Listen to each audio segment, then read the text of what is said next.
all hands on deck.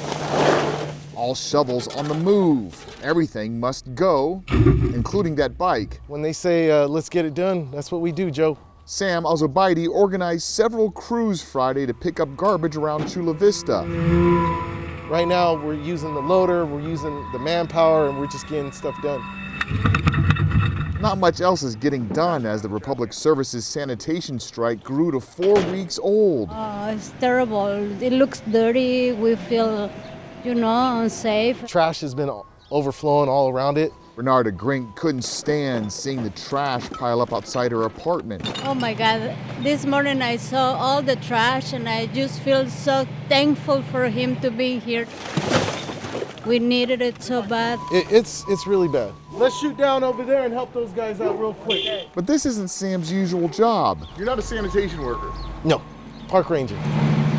None of these people are sanitation workers.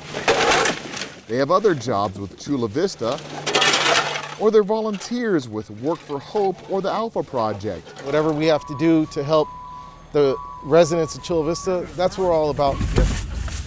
They'll pop out at dozens of locations to pick up what containers can no longer hold, chuck it into city trucks, and take it to the landfill. Just trying to clean up the city.